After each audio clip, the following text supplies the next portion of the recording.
3வது வசனத்திலிருந்து 6ஆம் வசனம் முடிய வாசிப்போம். ஒன்றையும் வாதினாலாவது வீண் பெருமையினாலாவது செய்யாமல் மனத்தாழ்மையினாலே ஒருவரை ஒருவர் தங்களிலும் மேன்மையானவர்களாக எண்ண கடவீர்கள். அவனவன் தனக்கானவைகளை அல்ல பிறருக்கானவைகளை நோக்குவானாக. கிறிஸ்து இயேசுவில் இருந்த சிந்தையே உங்களிலும் இருக்க கடவது. அவர் தேவனுடைய ரூபமாய் இருந்தும் தேவனுக்கு சமமாய் இருப்பதை கொள்ளையாடின பொருளாக எண்ணாமல் தம்மை தாமே வெறுமையாக்கி அடிமையின் ரூபத்தை எடுத்து மனுஷர் சாயலானார். அவர் மனுஷ ரூபமாய் காணப்பட்டு மரண பரியந்தம், அதாவது சிலுவையின் மரண பரியந்தம் கீழ்ப்பிடிந்தவராகி தம்மை தாமே தாழ்த்தினார். கண்களை மூடி ஜெபிக்கலாம். அன்பு தெய்வமே, எங்கள் பரலோக பிதாவே, எங்களுக்காக சிலுவையை ஏற்றவரே, இதோ உம்முடைய பாதத்திலே வந்திருக்கிறோம்.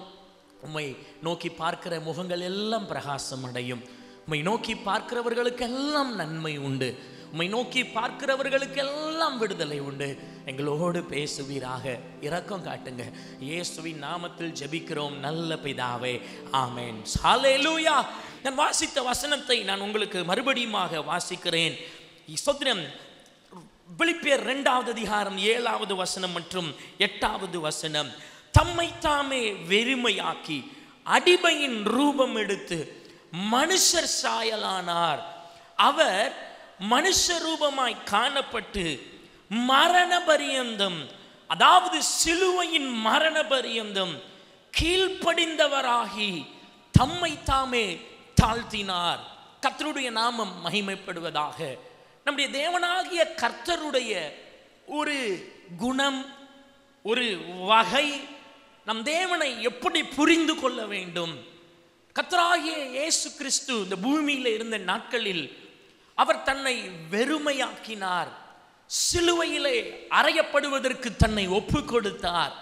நாம் வாசித்த இந்த வசனத்திலே சொல்லப்பட்டிருக்கிறது, மரண பரியந்தம், அதாவது சிலுவையின் மரண பரியந்தம் கீழ்ப்படிந்தவராகி தம்மை தாமே தாழ்த்தி. அப்ப இயேசு கிறிஸ்துவுடைய வாழ்க்கையிலே ஒரு ஆரம்பம் இருந்தது, ஒரு முடிவு இருந்தது. அவருடைய ஆரம்பம் தாழ்மையானவராய், தாழ்த்தி, சோதரம் தாழ்மையுடையவராய். இயேசு கிறிஸ்து பிறந்தது ஒரு மாட்டு தொழுவத்திலே, தன்னை தாழ்த்தினார். அதே போல இந்த பூமியிலே வாழ்ந்த நாட்களிலும் அவர் தன்னை தாழ்த்தினார். தன்னை பெருமைப்படுத்திக் கொள்ளவில்லை. தன்னுடைய பிறப்பை குறித்தோ, தனக்கு இருக்கிற வல்லமையை குறித்தோ, தனக்கு இருக்கிற பின்பலம், இயேசுவுக்கு இருந்த தூதர்கள் சேனையின் பலனை குறித்தோ அவர் ஒரு நாளும் மேன்மைப்படுத்தி காட்டவில்லை. எப்படி தாழ்மையாய் பிறந்தாரோ அவர் வாழ்ந்ததும் தாழ்மையாய் வாழ்ந்தார். இயேசு கிறிஸ்துடைய சீஷர்கள் ஒரு தடவை அவரை பார்த்து, இந்த ஜனங்கள் உம்மை ஏற்றுக்கொள்ளவில்லை, வானத்திலிருந்து அக்கினி வந்து இவர்களை பட்சித்து போட சித்தம் உண்டா சொல்லும், நாங்கள் செய்கிறோம் என்று சொன்ன பொழுது இயேசு அவர்களை கடிந்து கொண்டார். ஏன்? இயேசுக்குள்ளாக இருந்த குணம் அப்படிப்பட்டது. இயேசு மாறாதவராயிருந்தார். நம்முடைய கர்த்தராகிய இயேசு கிறிஸ்து நேற்றும் இன்றும் என்றும் மாறாதவராயிருக்கிறார். மனிதன் அப்படிப்பட்டவன் அல்ல. ரட்சிக்கப்படாதவர்கள், இயேசுவை அறியாதவர்கள் இயேசுவை போல் அல்ல. அவர்கள் மாறிக்கொண்டே இருக்கிறார்கள். பணம் இருந்தால் ஒரு மாதிரி, பணம் இல்லை என்றால் வேற மாதிரி. தங்களுக்கு தெரிந்தவர்கள் நிறைய பேர் இருக்கிற இடத்துல வித்தியாசமாய், தங்களுக்கு தெரிந்தவர்கள் யாரும் இல்லை என்கிற இடத்துல வித்தியாசமாய், தங்களுடைய பிள்ளைகள் நல்லா படிச்சு தேறி வரும் பொழுது ஒரு வித்தியாசம், தங்களுடைய வாழ்க்கையில பிள்ளைகள் தங்களை கஷ்டப்படுத்தும் பொழுது வித்தியாசம். அதான் மனிதன் மாறுகிறவன். மாறுகிற மனிதனுக்கும் மாறாத இயேசு கிறிஸ்துவுக்கும் உள்ள வித்தியாசம் எவ்வளவு பெரியது. ஆனால் ஒரு தேவனுடைய பிள்ளை ரட்சிக்கப்பட்டான் என்றால் அவன் இயேசுவை போல் இருக்க வேண்டும். அவன் மற்ற மனிதர்களை போல அல்ல. அப்ப இயேசுவை போல் இருக்கிறவர்கள் எப்படி இருக்கணும்? இயேசுவை போல நேற்றும் இன்றும் என்றும் மாறாதவர்களாய் இருக்க வேண்டும். தங்கள் நிலையிலே தாழ்மை உள்ளவர்களாய் இருக்க வேண்டும். அதனால தான் இயேசு தன்னுடைய குணத்தை அப்படி காட்டினார். அவருடைய ஆரம்பம் தாழ்மை. அவர் பூமியிலே வாழ்ந்த நாட்கள் தாழ்மை. அதே நேரத்தில் நாம் வாசித்த இந்த வசனத்தில் சொல்லப்பட்டிருக்கிறது, அவர் மரண பரியந்தம் கீழ்ப்படிந்தவராகி தம்மை தாழ்த்தினார் என்று சொல்லப்படுகிறது. எப்படி இயேசு தன் வாழ்க்கையை ஆரம்பித்தாரோ அதே போலதான் இயேசு தன்னுடைய வாழ்க்கையை முடித்தார். இதிலிருந்து நாம் என்ன புரிந்து கொள்ள வேண்டும்? நமக்குள்ளாக நற்கிரியைகளை, இயேசுவுக்குள்ளாக இருந்த நற்கிரியைகள், இயேசுவுக்குள்ளாக இருந்த நல்குணங்கள் எப்படி தொடங்கினதோ அதே போல உத்தமமாய் நேர்த்தியாய் இயேசுவுக்குள்ளாக இருந்த நற்கிரியைகள் முடிந்தது. இது எத்தனை பேருக்கு புரிகிறது? கரங்களை உயர்த்தி அல்லேலூயா சொல்லுங்க. ஹல்லேலூயா. அதில் தான் அப்போஸ்தலனாகிய பவுல் பிலிப்பியருக்கு சொல்லும் பொழுது இந்த மாதத்தின் வாக்குத்தத்தத்தை இப்படியாக சொல்லுகிறார், உங்களில் நற்கிரியைகளை தொடங்கினவர் அதை இயேசு கிறிஸ்துவின் நாள் பரியந்தம் முடிய நடத்துவார் என்று நம்பி. இந்த மாதம் வாக்குத்தத்தம் என்னவென்றால், தொடங்கினவர் முடிய நடத்துவார். முடிவு வரை நடத்துகிற தேவன். எல்லாரும் சத்தத்தை உயர்த்தி சொல்லுங்க, முடிய நடத்துகிறவர். சொல்லுவோமா? முடிய நடத்துகிறவர். நான் தான் சொன்னேன், கர்த்தருடைய குணம் என்ன தெரியுமா? ஒரு காரியத்தை நம்முடைய வாழ்க்கையிலே அவர் தொடங்கி வைத்தார் என்றால் அதை ஆசீர்வாதமாய் முடித்து வைக்கிற நம்முடைய பரிசுத்த தேவன். ஹல்லேலூயா. மனிதர்களுடைய வாழ்க்கையிலே அநேக நேரங்கள், அநேக காரியங்கள் அவர்கள் தொடங்குகிறார்கள், ஆனால் முடிவு சோத்திரம் அவர்கள் விரும்பின வண்ணம் இருக்கிறதில்லை. முடிவு அவர்கள் கையிலே இருக்கிறதில்லை. ஆரம்பத்தில் நல்லா ஆரம்பிக்கிறார்கள், ஒரு தொழிலை நன்றாக ஆரம்பிக்கிறார்கள், பல லட்சம் ரூபாய் இன்வெஸ்ட் பண்ணி ஒரு தொழிலை ஆரம்பிக்கிறார்கள். ஆனால் அவர்கள் நினைத்த லாபம் வராதது நிமித்தம் சோதரம் கஷ்டப்பட்டு வேதனைப்பட்டு அந்த தொழிலை பாதியிலே நிறுத்துகிறதற்கும், இல்லை என்றால் நஷ்டத்தினால் ஜப்தி பண்ணப்படுகிறதற்கும் ஆசீர்வாதமான முடிவில்லாமல் வேதனையிலே முடிக்கிறார்கள். இப்படி அநேகர் உண்டு. தங்கள் வாழ்க்கையிலே தங்களுடைய பிள்ளைகளுடைய வாழ்க்கையை நன்றா படிக்கணும், படிப்பை ஆரம்பிக்கிற பிள்ளைகள், வாலிபர்கள், சிறு பிள்ளைகள், அவர்களுடைய முடிவு எப்பொழுதுமே அவர்கள் விரும்பினபடி இருக்கிறதில்லை. Have you seen students படிக்க ஆரம்பிப்பாங்க, பாதியிலேயே படிப்பை நிறுத்தி விடுவார்கள். சொல்லுவாங்க, என் மகன் படிக்க மாட்டேங்கிறான், 8th மேலே படிக்க விரும்ப மாட்டேங்கிறான், ஸ்கூலுக்கு போக பிடிக்கலன்னு அழுகிறான் என்று சொல்லுவார்கள். சோத்ரன், அது பிசாசின் சாபம். எங்க சாபம் தொடங்கினது? சோத்ரம், இந்த மாதிரி அரைகுறையான சாபம் எங்க தொடங்கினது தெரியுமா? ஆதி நாட்களிலே பாபேல் கோபுரத்தை கட்டுகிறதற்கு நிம்ரோத்தும் அவனோடு கூட இருந்த அநேக ஜனங்களும் முடிவு செய்தார்கள். அவர்கள் சொன்னார்கள், நாம் எல்லாரும் வானலாவிய ஒரு பெரிய சோத்ரம், ஒரு பெரிய கோபுரத்தை கட்டுவோம், பாபேல் கோபுரத்தை கட்டுவோம் என்று சொல்லி, அது மாத்திரமல்லாமல் தங்கள் பேர் பிரஸ்தாபத்துக்காக அந்த கோபுரத்தை கட்ட விரும்பினார்கள். என்ன நடந்தது தெரியுமா? கர்த்தர் அதை பார்த்து, இவர்கள் ஒரே பாஷையில இருக்கிறபடினால தானே தங்களுக்கு ஒரு பெருமையை ஏற்படுத்த விரும்புகிறார்கள் என்று சொல்லி அவர்களை பாஷையை தாறுமாறாக்கி போட்டார். என்ன நடந்தது? அவர்கள் ஆரம்பித்த அந்த ப்ராஜெக்ட் பாதியிலேயே நிறுத்தப்பட்டது. அநேகருடைய வாழ்க்கையும் இப்படிதான். ரொம்ப விரும்பி ஒரு ப்ராஜெக்டை ஆரம்பிக்கிறார்கள், ரொம்ப விரும்பி ஒரு ஊழியத்தை ஆரம்பிக்கிறார்கள், ரொம்ப விரும்பி ஒரு பிசினஸை ஆரம்பிக்கிறார்கள், ரொம்ப விரும்பி ஒரு படிக்கிற காரியத்தை ஆரம்பிக்கிறார்கள். ஆனால் பாதியிலே அது நிறுத்தப்பட்டு கொண்டிருக்கிறது. தேவனுடைய பிள்ளைகளே, உங்க வாழ்க்கையில ஏதாவது ஒரு காரியம் பாதியிலே நிறுத்தப்பட்டு கொண்டிருக்கிறது என்றால் அது ஆசீர்வாதத்தின் அடையாளம் அல்ல. ஆனால் இந்த மாதத்திலே கர்த்தர் நமக்கு ஒரு வாக்கு கொடுத்திருக்கிறார். அவர் ஆரம்பித்தவர் முடிவு பரியந்தம் நமக்கு ஆசீர்வாதமாய் அதை நடத்த போகிறார். எந்த காரியத்திலும் உங்களை அவர் தனியே விடுகிறவர் அல்ல. உங்கள் வாழ்க்கையை பிடித்து கொண்டவர், உங்கள் எதிர்காலத்தை பார்த்தவர். அவருக்கு தெரியும், அவர் மாறாததாய் இருக்கிறது போல, அவர் மாறாதவராய் இருக்கிறது போல உங்களுடைய வாழ்க்கையிலும் ஆசீர்வாதங்கள் மாறாமல், ஹல்லேலூயா, உயர்வுகள் மாறாமல் நேர்த்தியாக உங்களை நல்ல துறைமுகத்தில் கொண்டு சேர்க்க என் கர்த்தராகிய இயேசு கிறிஸ்து அவர் வல்லவராயிருக்கிறார். அவர் செய்யக்கூடாதது ஒன்றுமில்லை. அவரை நம்பி தங்களுடைய வாழ்க்கையை ஒப்பு கொடுத்த எந்த மனிதர்களுக்கும் ஆசீர்வாதமான முடிவை கொடுக்கிற கர்த்தராகிய இயேசு என்னோடு இருக்கிறார். அல்லேலூயா. ஏன் அநேகருடைய வாழ்க்கை பாதியிலே? ஏன் அநேகருடைய குடும்பம் பாதியிலே? நேற்று நம்முடைய தலைமை போதகர் ஜெபிக்கும் போது சொன்னாங்க, நம்ம சபையில் 70 வயசு 75 வயசு மரணங்கள்லாம் இருக்கக்கூடாது. அப்படியே ஒருத்தங்க மரிச்சாங்கன்னா 80 வயசுக்கு மேலே இல்லை 100 தொட்டு விடணும்னு சொன்னாங்க. எத்தனை பேர் அதை எதிர்பார்க்குறீங்க? ஹல்லேலூயா, ஸ்தோத்திரம். கடைசி நாட்களிலே சபைகளை கெடுக்கிற ஆவியாய் அந்த பெருமையின் ஆவி வரும். பெருமையின் ஆவி. இயேசு எப்படிப்பட்டவராய் ஆரம்பித்தார், முடித்தார்? அவர் தாழ்மையுள்ளவராய் ஆரம்பித்தார். தாழ்மையுள்ளவராய் வாழ்க்கையை கடந்து போனார். தாழ்மையுள்ளவராய் சிலுவையிலே தன்னுடைய வாழ்க்கையை முடித்தார்.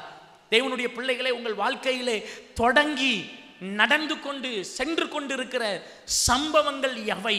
உங்கள் வாழ்க்கையில நீங்கள் எதையாவது தொடங்கி பாதியிலே ஏதாவது நின்று கொண்டிருக்கிறதா? சோத்திரம். முடிவு தர, ஆசீர்வாதமான முடிவுக்கு நேராய் உங்களை கொண்டு சொல்ல என் கர்த்தராகிய இயேசு கிறிஸ்து வல்லவராயிருக்கிறார். அது உங்கள் திருமண வாழ்க்கையாக இருந்தாலும் சரி, வாலிபர்களை உங்களுடைய படிப்பாக இருந்தாலும் சரி, ஊழியம் செய்கிறவர்களை நீங்கள் செய்கிற ஊழியமாக இருந்தாலும் சரி, கர்த்தர் ஒரு காரியத்தை உங்கள் வாழ்க்கையிலே அவர் ஆரம்பித்து இருந்தார் என்று விசுவாசிப்பீர்கள் என்றால் அதனுடைய முடிவை ஆசீர்வாதமாய் உங்களுக்கு தர கர்த்தர் வல்லவராயிருக்கிறார். ஹல்லேலூயா. எத்தனை பேர் அப்படிப்பட்ட இயேசு கிறிஸ்துவுக்கு நன்றி சொல்றீங்க? கரங்களை உயர்த்தி அல்லேலூயா சொல்வோம். ஹல்லேலூயா. அப்போ நல்ல முடிவு. தான் ஆரம்பிக்கிற ஒரு காரியத்திற்கு, ஒரு மனுஷன் தான் ஆரம்பிக்கிற ஒரு காரியத்திற்கு முடிவு எப்படி இருக்குன்னு தெரியாது. ஆனா கர்த்தர் ஆரம்பிக்கிற ஒரு காரியத்திற்கு முடிவு ஆசீர்வாதமாகத்தான் இருக்கும். அதனால தான் உங்க வாழ்க்கையிலே எந்த காரியமும் கர்த்தரை முன்னிட்டு ஆரம்பியுங்கள். பிறந்த நாள் ஒரு பிள்ளைக்கு, ஒரு வாலிபனுக்கோ ஒரு வாலிபருக்கோ பிள்ளைக்கோ இல்லை பெரியவங்களுக்கோ சின்ன பிள்ளைக்கோ வருதுன்னா அந்த பிறந்த நாள், அந்த நாளை எங்கே ஆரம்பிக்கணும் தெரியுமா? முதல் வேலை தேவனுடைய சபையிலே ஆரம்பிக்கணும். எத்தனையோ பெற்றோர்கள் தங்களுக்கு குழந்தை பிறந்த உடனே ஹாஸ்பிட்டலில் குழந்தை பிறந்திருக்கும், 2 நாள் கூட ஆகாது. சோத்திரம். அவங்க ஹாஸ்பிட்டல்ல இருந்து டிஸ்சார்ஜ் ஆகும்போது நேராக கர்த்தருடைய ஆலயத்தில் வந்து தங்கள் குழந்தையுடைய வாழ்க்கையை சபையிலே தொடங்கி இருக்கிறார்கள். அப்படின்னா நான் என்ன தெரியுமா சொல்லுவேன்? கர்த்தர் உங்க பிள்ளையுடைய வாழ்க்கையை ஆரம்பித்து வைத்திருக்கிறார். இந்த மாதம் மார்ச் மாதம் ஆரம்பித்த பொழுது எத்தனையோ பேர் உலகத்தில் அங்கே தூங்கிட்டு இருந்திருப்பாங்க. ஆனால் நிறைய பேர் அந்த முதலாம் ஜாமத்தை கர்த்தருடைய ஆலயத்திலேயோ இல்லை வீட்டில் ஜெபத்திலேயோ கர்த்தருடைய வார்த்தைகளை கேட்டோ இந்த மார்ச் மாதத்தை யாரெல்லாம் நீங்கள் ஆரம்பித்தீர்களோ ஒன்றை மாத்திரம் என்னால் தைரியமாய் சொல்ல முடியும், தொடங்கினவர் உங்கள் இந்த மாதத்தை ஆசீர்வாதமாய் முடிக்க அவர் வல்லவராயிருக்கிறார். ஹல்லேலூயா, ஸ்தோத்திரம். நல்ல முடிவு. எல்லாரும் சத்தமா சொல்லுங்க, என்னது நல்ல முடிவு? எப்படிப்பட்டதாக இருக்கும்? ஆதியாகமம் 2வது அதிகாரம் 1 முதல் 3 வசனங்களை நாம் வாசிக்கலாம். ஆதியாகமம் 2வது அதிகாரம் 1 முதல் 3 வசனங்களை நாம் வாசிப்போம். இவ்விதமாக வானமும் பூமியும் அவைகளின் சர்வசேனையும் உண்டாக்கப்பட்டு தீர்ந்தன. தேவன் தாம் செய்த தம்முடைய கிரியையை 7ஆம் நாளிலே நிறைவேற்றி தாம் உண்டாக்கின தம்முடைய கிரியைகளை எல்லாம் முடிந்த பின்பு 7ஆம் நாளிலே ஓய்ந்திருந்தார். தேவன் தாம் சிருஷ்டித்து உண்டு பண்ணின தம்முடைய கிரியைகளை எல்லாம் முடிந்த பின்பு அதிலே ஓய்ந்திருந்தபடியால் வாசிங்க, தேவன் 7ஆம் நாளை ஆசீர்வதித்து அதை பரிசுத்தமாக்கினார். கடைசி பகுதியை எல்லாரும் சொல்லுவாமா? அவர் 7ஆம் நாளை ஆசீர்வதித்து அதை பரிசுத்தமாக்கினார். நல்ல முடிவு என்றால் என்ன? உங்கள் வாழ்க்கையில் நீங்கள் தொடங்கின ஒரு வேலையாக இருக்கட்டும், ஒரு ஏதாவது ஒரு காரியம் செயலாக இருக்கட்டும், அதிலே நல்ல முடிவு என்றால் என்ன தெரியுமா? அந்த முடிவிலே ஸ்தோத்திரம் உங்களுக்கு ஆசீர்வாதம் இருக்க வேண்டும். அந்த முடிவிலே ஒரு ஓய்வு இருக்க வேண்டும். நிறைய பேர் முடிக்கிறாங்க, ஆனால் அது ஆசீர்வாதமான முடிவு அல்ல.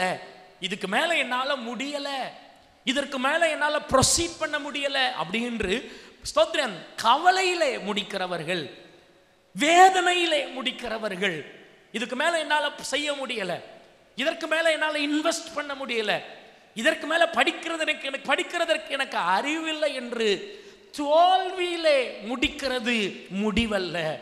கர்த்தர் தருகிற முடிவு, தேவன் உங்களுக்கு தருகிற நிறைவு எப்படிப்பட்ட நிறைவாக இருக்கும் தெரியுமா?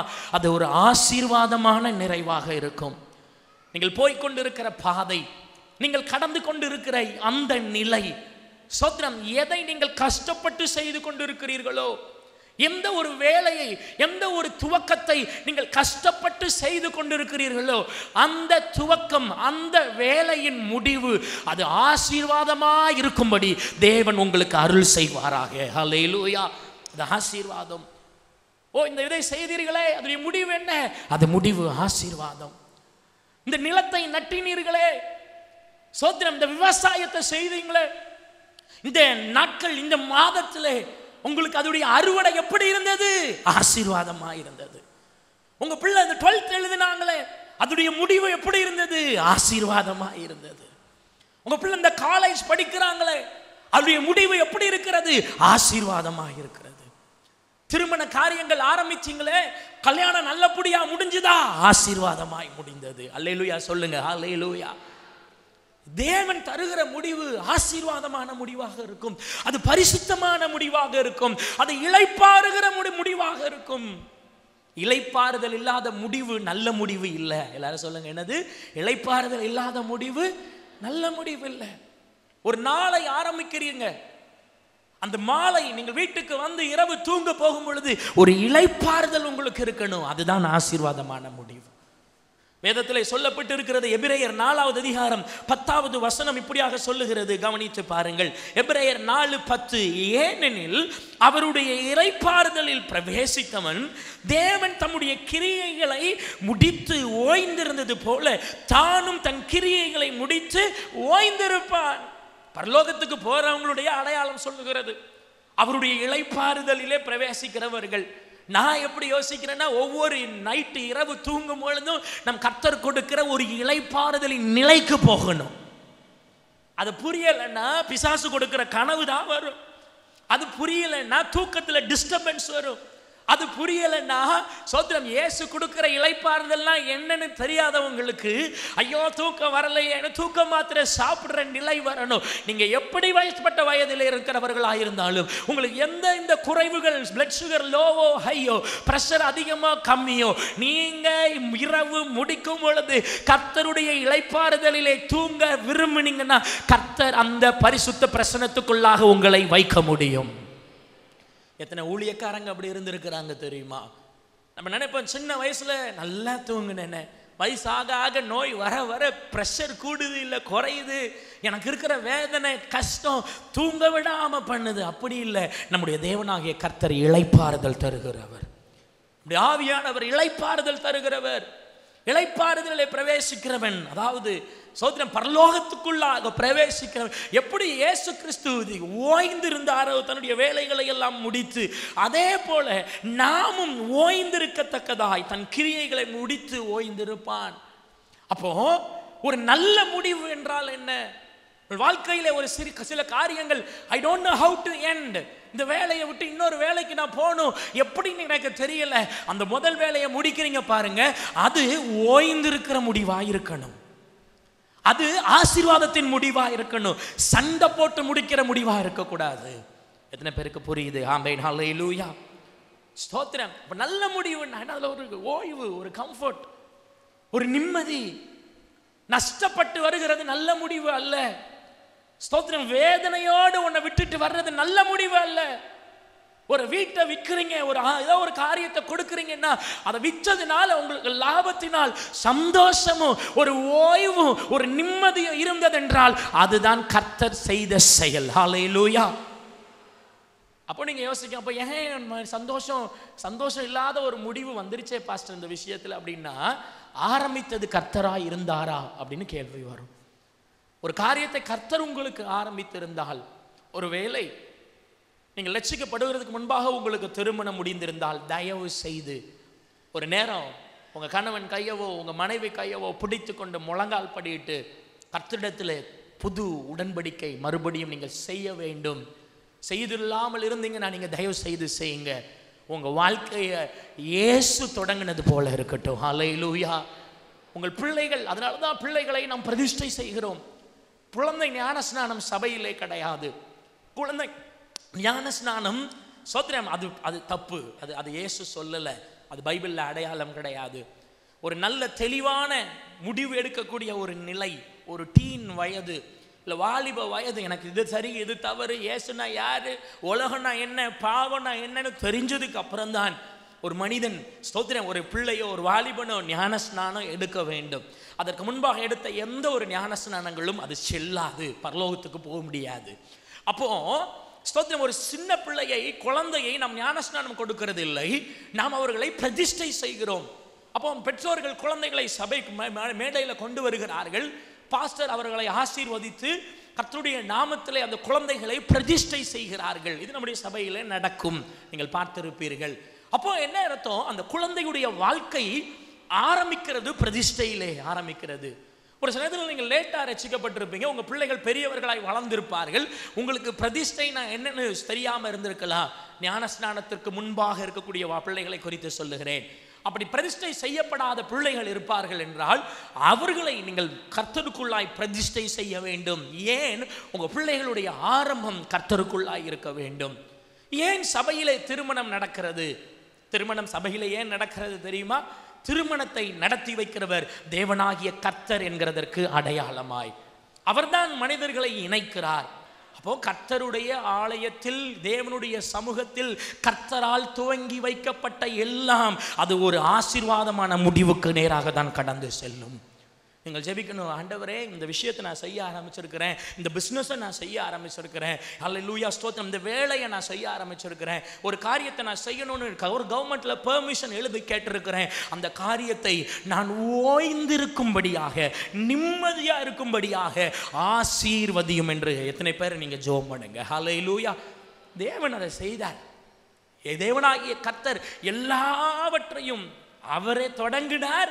சோத்திரம் 6ஆம் நாளில் அது எல்லாவற்றையும் முடிச்சு அப்படி நிம்மதியா ஓய்ந்திருந்தார் பாருங்க.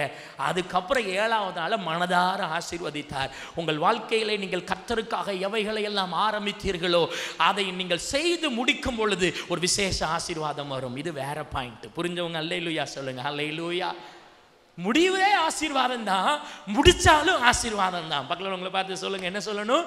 முடிவே ஆசீர்வாதம் தான், முடிச்சாலும் ஆசீர்வாதம் தான். முடிக்க உதவி செய்கிறவர் யார்? தேவனாகிய கர்த்தர். ஸ்தோத்திரம். கிரியைகளின் முடிவு ஓய்வு. சங்கீதம் 37வது சங்கீதம் 37வது வசனத்தை நாம் வாசிக்கலாம். சங்கீதம் 37வது சங்கீதம் 37வது வசனம். நீ உத்தமனை நோக்கி செம்மையானவனை பார்த்திரு, அந்த மனுஷனுடைய முடிவு சமாதானம். எல்லாரும் சத்தமா சொல்லுங்க, சமாதானம். கிரியைகளின் முடிவு எப்படியா இருக்க வேண்டும் என்றால், நல்ல முடிவுனா என்னன்னா அது சமாதானமான முடிவு. ஆமேன் சொல்லுவோமா? ஹல்லேலூயா. ஆமேன். அது சமாதானமான முடிவு. ஒரு காரியத்தை செய்து முடிக்கும் பொழுது சமாதானம் இல்லாமல், இல்லை உங்களோட இருக்கிறவங்களோட ஒரு சமாதானமா இல்லாம கோபப்பட்டு சண்டை போட்டு ஒரு வேதனையோடு ஸ்தோத்திரம் ஆஸ்திகளை பிரித்து கொடுக்கிற நேரம், உங்க பிள்ளைக்கு நன்மையை செய்து கொடுக்கிற நேரம் சமாதானமா முடிய பண்ணுவார் கர்த்தர். ஹல்லேலூயா. ஹல்லேலூயா. ஹல்லேலூயா. சத்தமா சொல்லுங்க, ஹல்லேலூயா. அது ரொம்ப முக்கியம். அது ரொம்ப முக்கியம். எல்லா பிள்ளைகளும் உங்களை குறித்து சந்தோஷப்படணும். உங்க பேர பிள்ளைகள் உங்களை குறித்து சந்தோஷப்படணும். வீட்டில் எல்லா காரியங்களையும் சமாதானமா முடிக்கணும். அது உத்தமனுடைய முடிவு. இதில் அவனுடைய கிரியைக்கு கிரியை விளங்கும். யார் யார் எப்படிங்கிறது இதுல தெரியும். அவர்கள் செய்கிற ஆரம்பத்தின் முடிவு சமாதானமா இருந்தால் அவர்கள் மெய்யாகவே இயேசுவை நம்பிதான் அதை ஆரம்பிச்சாங்கன்னு கண்டுபிடிக்க முடியும். ஹல்லேலூயா. நீங்க கவலைப்படாதீங்க. நீங்க ஒரு காரியத்தை நோக்கி சென்று கொண்டு இருக்கிறீர்கள். இதை செய்வனே, இது முடியும் பொழுது என் சொந்தக்காரங்க ஒத்துக்குவாங்களா?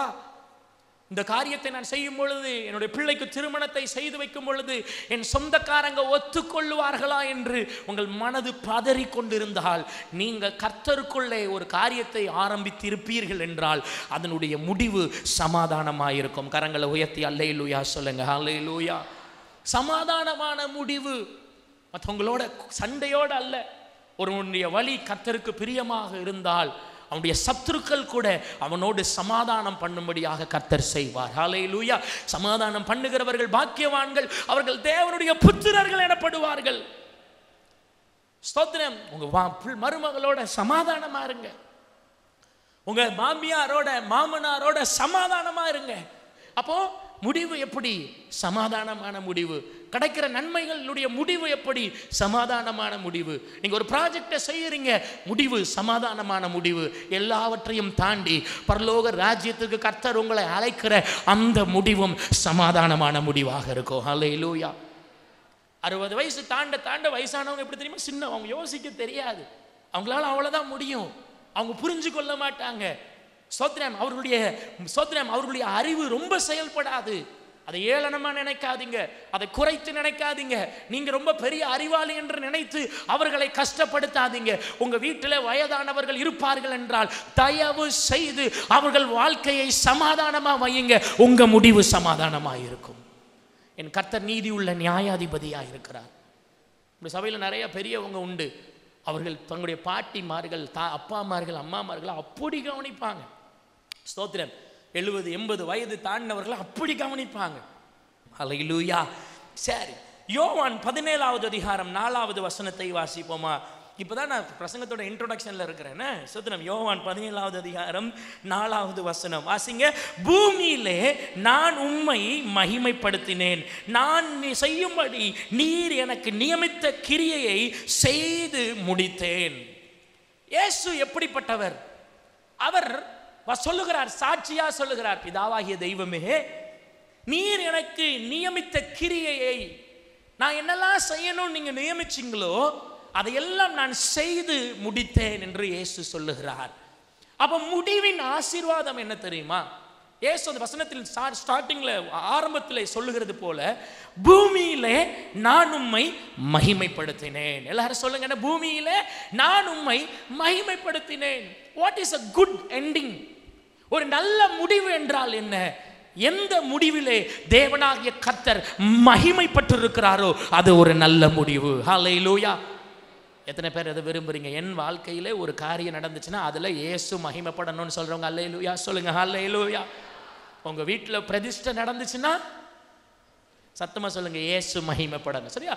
உங்க வீட்டில் பிரதிஷ்டை நடந்ததுன்னா, வீடு கட்டினீங்கன்னா, கல்யாணம் நடந்ததுன்னா, பிள்ளைங்க படிச்சு பரீட்சை எழுதி முடிச்சாங்கன்னா, ஹல்லேலூயா ஹல்லேலூயா.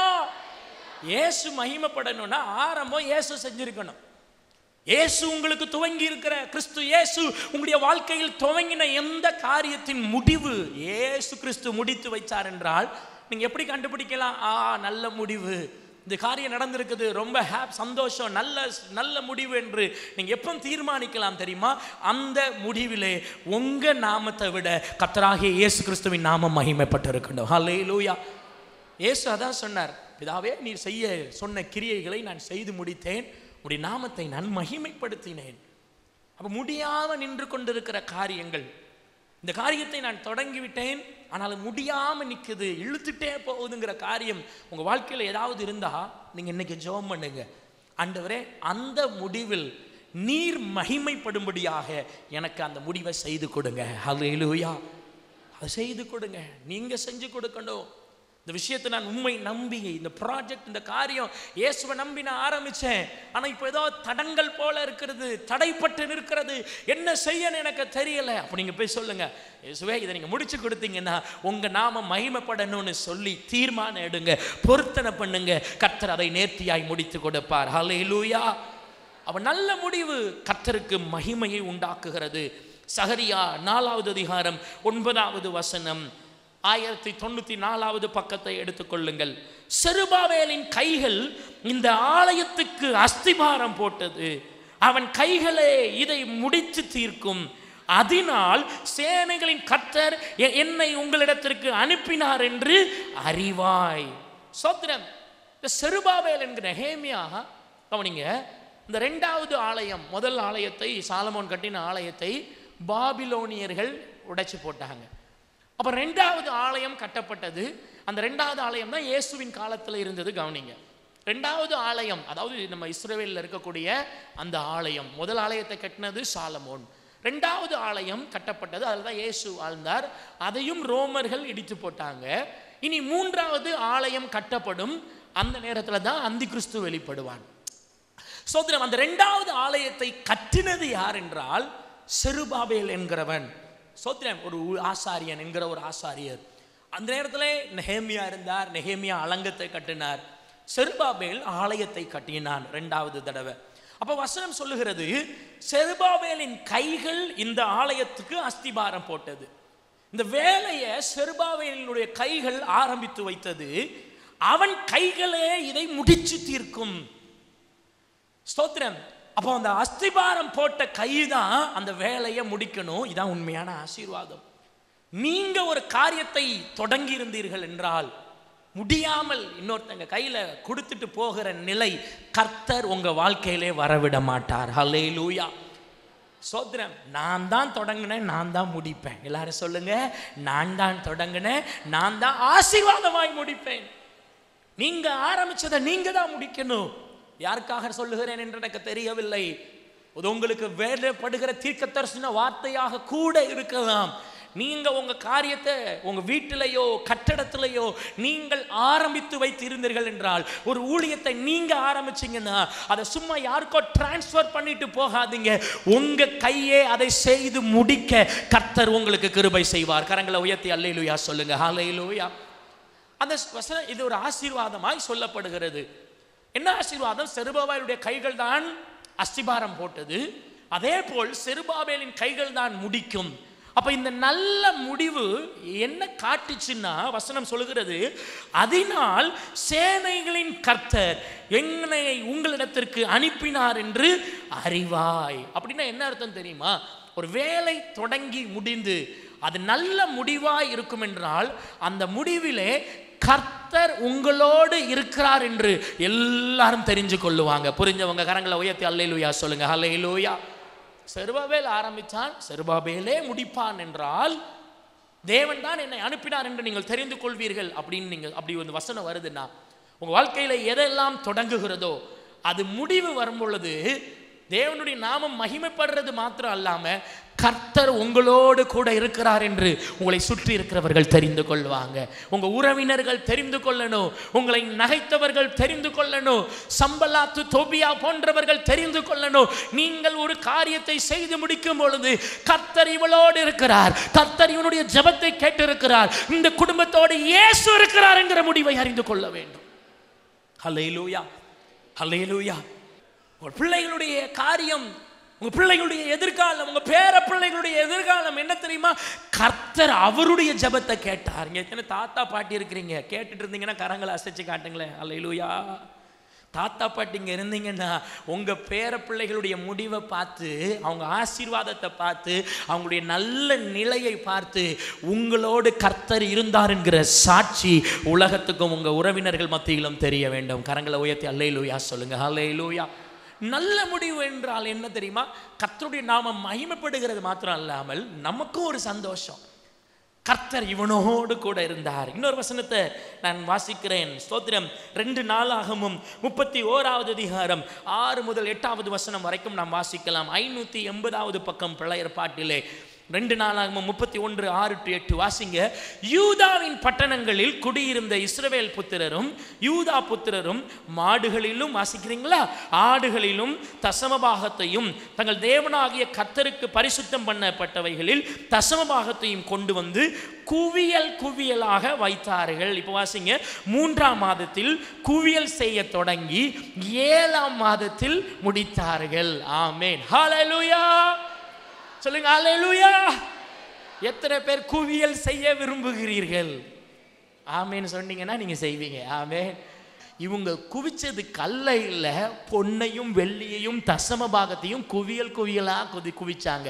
இப்ப எத்தனை பேர் குவியல் சேர்க்க விரும்புறீங்க? கரங்களை உயர்த்தி அல்லேலூயா சொல்லுங்க. அல்லேலூயா. ஆமா, ஏமா சோத்திரம். அவியல் சாப்பிட்டா போதாது. நான் இதை என்ன ஆச்சரியப்படுறேன், 4 மாசம் குவிச்சிருக்கிறாங்களே.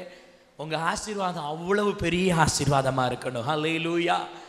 கர்த்தருக்கு கொடுக்கணும்னு வாக்கு பண்ணனதை செஞ்சு முடிக்கணும். இயேசுப்பாக்காக நீங்கள் ஏதாவது செய்யணும்னு நீங்கள் முடிவெடுத்திருந்தீங்கன்னா கர்த்தர் உங்களுக்கு அதை முடிக்க வைப்பார். குவியலாக கர்த்தருக்கு கொடுக்குறவங்க கொஞ்சமாக வைத்திருப்பான், விதைக்கிறவன் 100 மடங்கு அறுவடை செய்வான் என்கிறது போல நீங்கள் ஸ்தோத்திரம் உங்கள்ட்ட இருக்கிற குவியல்களிலிருந்து குவியல்களை சேர்க்க, அந்த குவியல்களின் நிமித்தம் கர்த்தர் உங்களை ஆசீர்வதிக்க எல்லாமே நிரம்பி வழிகிற ஆசீர்வாதமாக இருக்கும். ஹல்லேலூயா, ஹல்லேலூயா. அமுக்கி குலுக்கி இவங்க குவியலாய் 4 மாதம் சேர்த்து வைத்தார்களாம். அந்த முடிவு எப்படி இருந்தது? வசனத்தை வாசிங்க. 8வது வசனம். எசேக்கியாவும் பிரபுக்களும் வந்து அந்த குவியல்களை காணும் பொழுது கர்த்தருக்கு ஸ்தோத்திரம் செலுத்தி அவருடைய ஜனமாகிய இஸ்ரவேலை புகழ்ந்தார்கள். கடைசி வார்த்தை சொல்லுங்க, என்ன வார்த்தை? புகழ்ந்தார்கள். நல்ல முடிவு எப்படி இருக்கும் தெரியுமா? புகழ்ச்சியா இருக்கும். ஆமென். நான் ஒரு பிளான் ஆரம்பிச்சிருக்கிறேன் பாஸ்டர், எல்லாரும் ஒரே படிப்பை தான் படிக்காங்க, நான் வித்தியாசமா ஒன்று செய்யணும்னு நினைக்கிறேன், அந்த முடிவு எனக்கு எப்படி இருக்கும் தெரியல பாஸ்டர்னு யோசிக்கிறீங்களா? கர்த்தரை நம்பி அந்த காரியத்தை ஆரம்பிங்க, அதன் முடிவு உங்களுக்கு புகழ்ச்சியா இருக்கும். கரங்களை உயர்த்தி அல்லேலூயா சொல்லுங்க. அல்லேலூயா. புகழ்ச்சியா இருக்கும். Wow, super. இவங்க இந்த இவ்வளோ ஊழியத்தை செஞ்சிருக்கிறாங்களே, சூப்பர். கர்த்தருக்காக இவ்வளவு உழைச்சிருக்காங்க, சூப்பர். இந்த பையன் நல்லா செய்திருக்கிறான், சூப்பர். இந்த குடும்பம் நல்லா வாழ்ந்திருக்குது, சூப்பர். கர்த்தர் உங்களை புகழ்ச்சியாக வைப்பார். கரங்களை உயர்த்தி அல்லேலூயா சொல்லுங்க. அல்லேலூயா. பெற்றுக்கொள்றீங்களா? அல்லேலூயா, அல்லேலூயா, அல்லேலூயா, அல்லேலூயா. உங்களுடைய தியாகத்துக்கு கர்த்தர் உங்களை புகழ்ச்சியாய் வைப்பார். நீங்கள் செய்த ஒவ்வொரு தியாகம் அதனுடைய முடிவு உங்களுக்கு புகழ்ச்சியா இருக்கும்.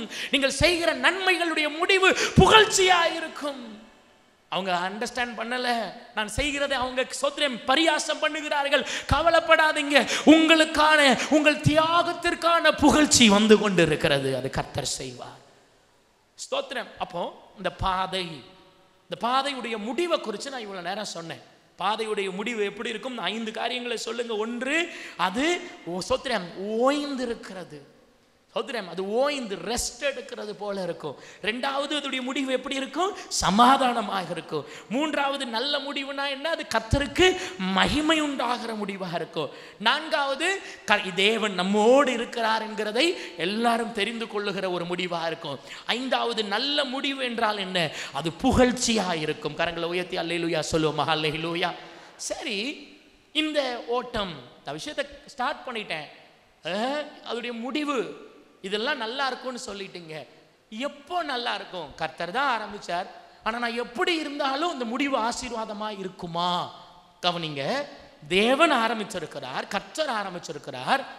ஆனால் இந்த முடிவு ஆசீர்வாதமாக இருக்க வேண்டும் என்றால் இந்த வாழ்க்கை பயணம், இஸ்ரவேல் ஜனங்களை எடுத்துக்கொள்ளுங்க. கர்த்தர் அவர்களை தொடங்கினார் அவருடைய விடுதலையை. எகிப்திலிருந்து அவங்க கிளம்புறாங்க. 40 வருஷம் அதோடைய முடிவு ஆசீர்வாதமாய் கர்த்தர் மாற்றினார், ஏற்படுத்தி கொடுத்தார்.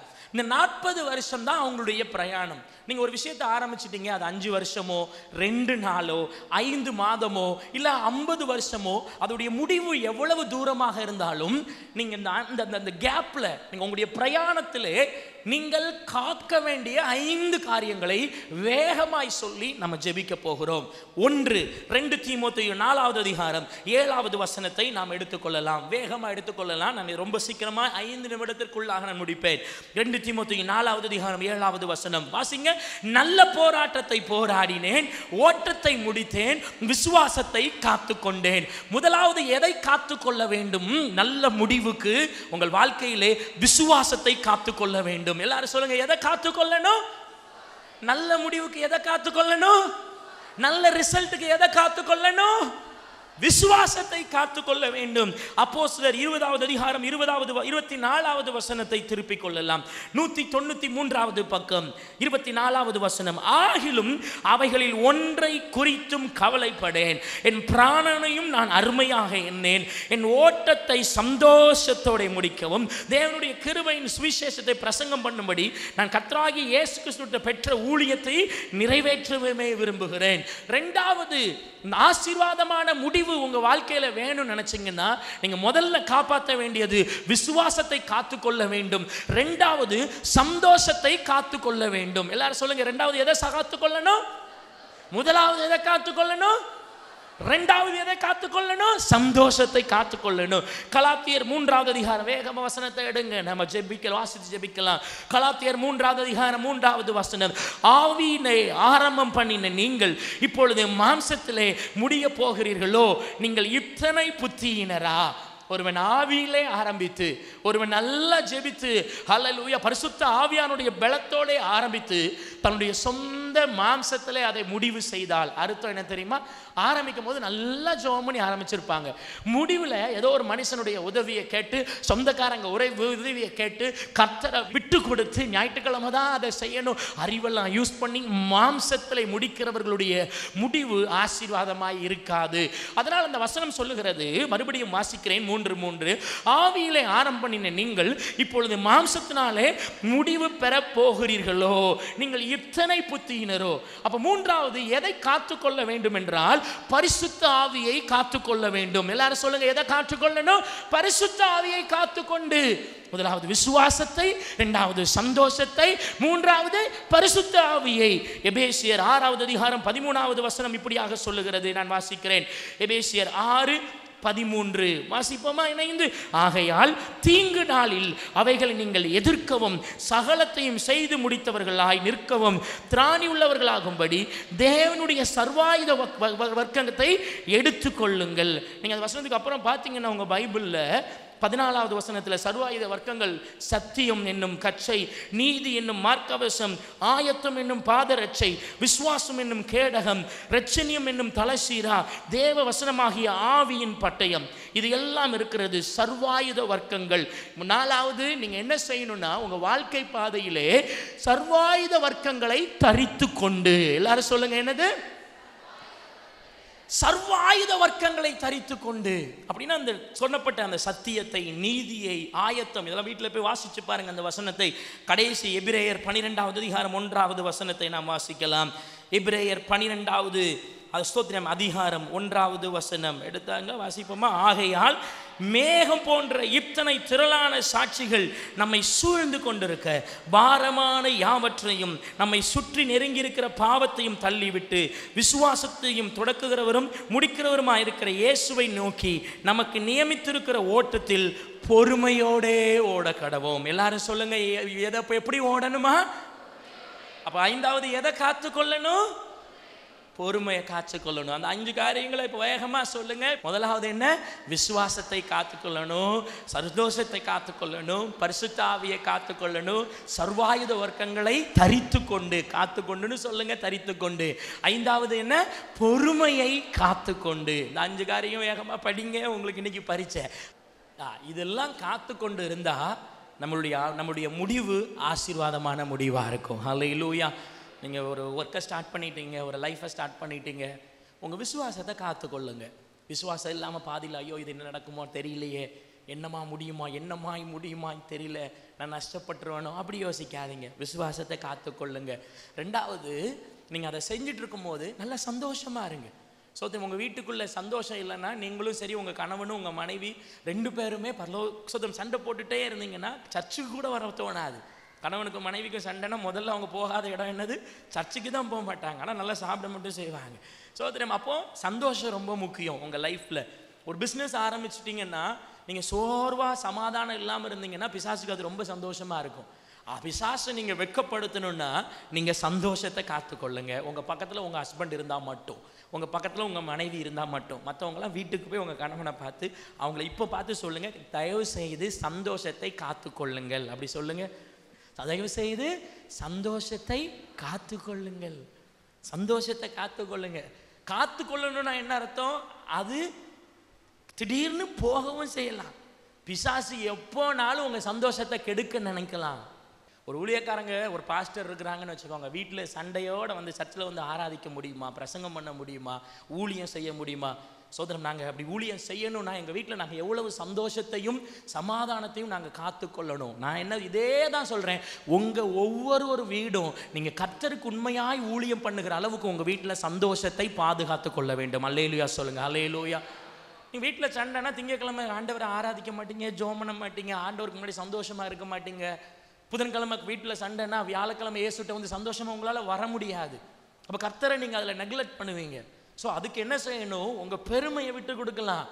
எப்படி ஆகிலும் சந்தோஷத்தை காத்துக்கொண்டு, மூன்றாவது பரிசுத்த ஆவியானவரை காத்துக்கொண்டு. போன வாரம் பேசணும், ஆவியானவரை காத்துக்கொள்ளுகிறது நிறைவு ரொம்ப முக்கியம். நாலாவது சர்வாயுதத்தை தரித்து கொண்டு. அந்த வசனங்களை நீங்கள் வீட்டில் போய் வாசிங்க, எபேசியர்ல.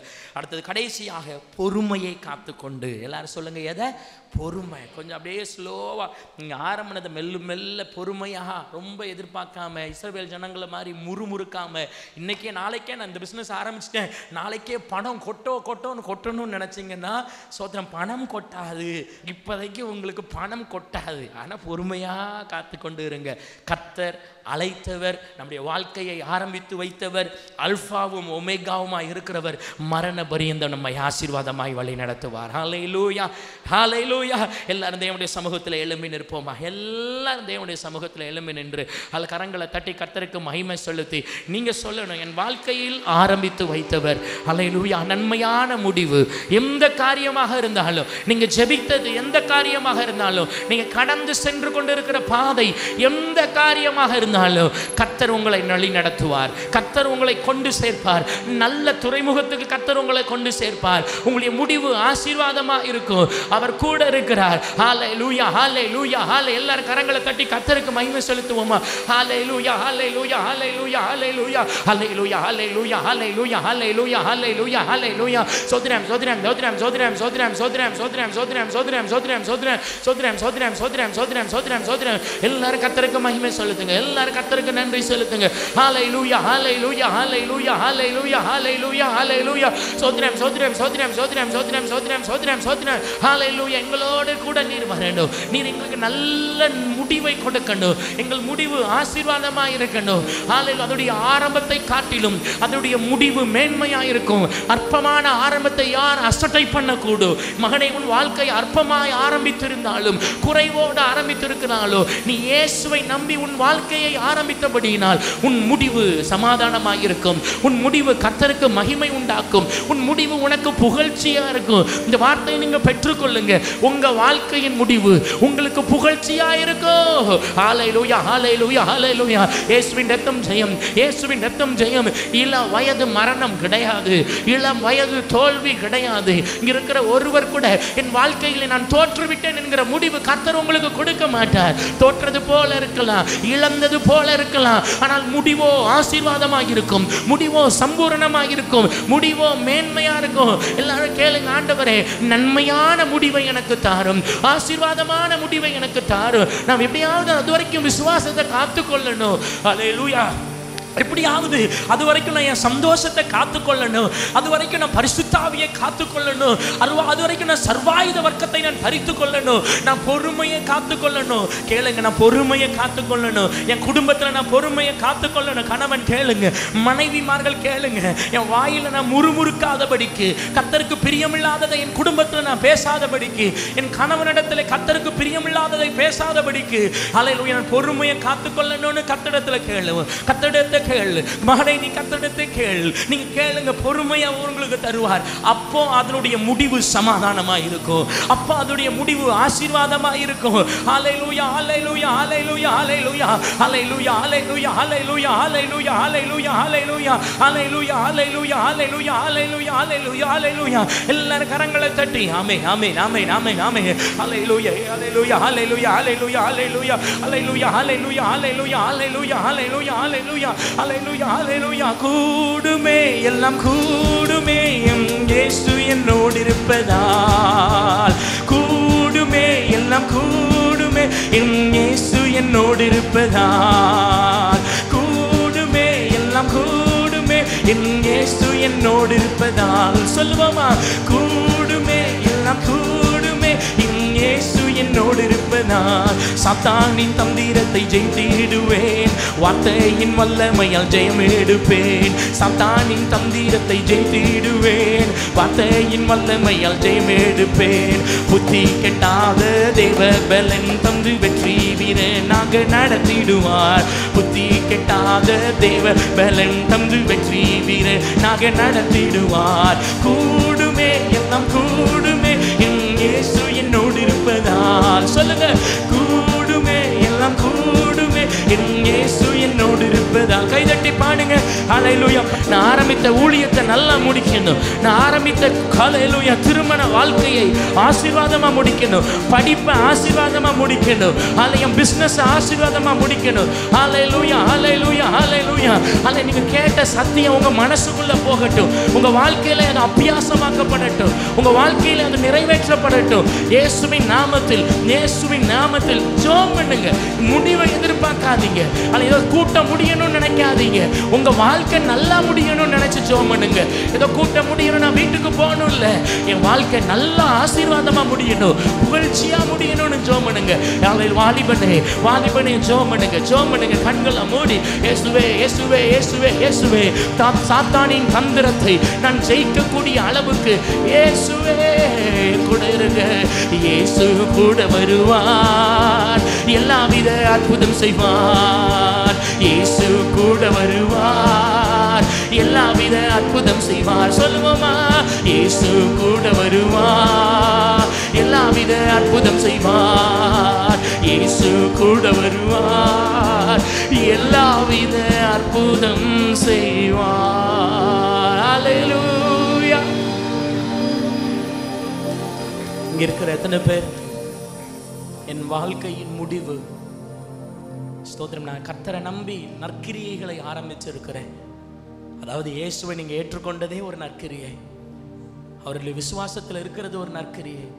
அந்த முடிவு எனக்கு ஆசீர்வாதமா இருக்கணும்னு சொல்றவங்க உங்க கரத்தை பரலோகத்துக்கு நேராக உயர்த்தி, உங்களை வலது கரத்தை பரலோகத்துக்கு நேராக உயர்த்தி, உங்களுடைய இடது கரத்தை உங்களுடைய இருதயத்தில் வைத்து ஒரு நிமிஷம் கர்த்தரை பார்த்து நீங்க கேட்கணும், ஆண்டவரே என்னுடைய முடிவை நீங்க ஆசீர்வதிக்கணும். எத்தனையோ பேர் நல்லா ஆரம்பிச்சிருக்கிறாங்க, பாதையிலே நிறுத்தி இருக்கிறாங்க, பாதையிலே விழுந்து போயிருக்கிறார்கள். சோதரம் அநேகம் பேர் கிறிஸ்துவுக்குள்ளே ஆரம்பித்து தங்களுடைய வாழ்க்கையில் பிசாசின் கையில் ஒப்பு கொடுத்து விழுந்து போனவர்கள், ரட்சிப்பை இழந்தவர்கள், தங்கள் வாழ்க்கையிலே சோதரம் நன்மையை இழந்தவர்கள், ஒரு பொருளாதாரத்தில் மாத்திரம் அல்ல ஆவிக்குரிய வாழ்க்கையிலையும் இழந்தவங்க, இயேசுவை மறுதளிச்சவங்க நிறைய பேர் இருக்கிறாங்க. ஆனால் அவங்க மத்தியில் என் முடிவு நல்ல முடிவா, பரிசுத்த முடிவா, இயேசு கிறிஸ்துவின் ஆளுகைக்குள்ளே இருக்கிற முடிவாக இருக்கணும்னு சொல்லி கர்த்தரிடத்தில் ஒரு நிமிஷம் நீங்கள் ஜெபம் பண்ணலாமா? ஆண்டவரே என்னுடைய முடிவு நல்ல முடிவாக இருக்கணும், என் பிள்ளைகளுடைய ஹல்லேலூயா காலங்கள் நல்ல காலமாக இருக்கணும். ஹல்லேலூயா ஹல்லேலூயா. பாதி அறக்குறவு முடிவு அல்ல, இளம் வயதில் மறிக்கிற அந்த மாதிரி இல்லை, நல்ல முடிவை கொண்டு போங்க. ஹல்லேலூயா. அந்த ஆர்டர் முக்கியம், அந்த ஆர்டர் முக்கியம்.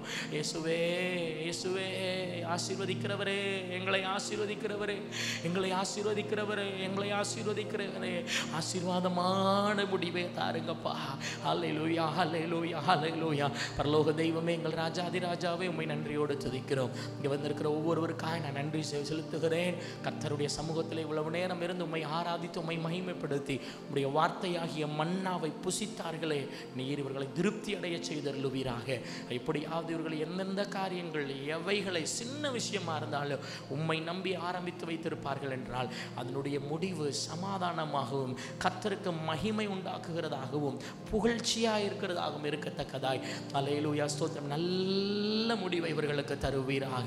நீர் மகிமைப்படும் ஆசீர்வதியும். பரீட்சை எழுதுகிற ஒவ்வொரு சிறு பிள்ளைகளுக்காக, வாலிபர்களுக்காக நான் ஜெபிக்கிறேன். கர்த்தர் அவர்களை ஆசீர்வதிப்பீராக. இந்த மாதத்தில் இங்கே வந்திருக்கிற ஒவ்வொருடைய பொருளாதாரம் ஆசீர்வதிக்கப்பட்டிருக்கட்டும். கர்த்தருடைய வார்த்தை ஹல்லேலூயா ஸ்தோத்திரம் நீதியாய் இவர்களுக்குள்ளாய் ஹல்லேலூயா விதைக்கப்படட்டும். சத்தியத்தை அறிவீர்கள், சத்தியம் உங்களை விடுதலையாக்கும்னு சொன்னீங்களே, சத்தியத்தை அறிந்து கொள்ள, சத்தியத்தின் பாதையில் இப்படி பிள்ளைகள் நடக்க அவர்களுக்கு கர்த்தர் கிருபை செய்தருளுவீராக. பரிசுத்த ஆவியானவர் கேட்ட சத்தியங்கள் எல்லாவற்றையும் இந்த ஜனங்கள் புரிந்து கொள்ளுகிற இருதயத்தை தருவீராக. கர்த்தர் இவர்களோடு பேசும். இயேசுவின் நாமத்தில் ஜெபிக்கிறோம் நல்ல பிதாவே, ஆமென். சொல்லுவோம், என் ஆத்துமாவே கர்த்தரை ஸ்தோத்திரி, என் முழுவதுமே அவருடைய பரிசுத்த நாமத்தை ஸ்தோத்திரி. என் ஆத்துமாவே கர்த்தரை ஸ்தோத்திரி, கர்த்தர் சகல உபகாரங்களையும் மறவாதே. ஆமேன் ஆமேன். இந்த கர்த்தராகிய இயேசு கிறிஸ்துவின் கிருபை நம் அனைவரோடும் இன்றும் என்றும் சதா காலங்களிலும் நிலைத்திருப்பதாக. ஆமேன்.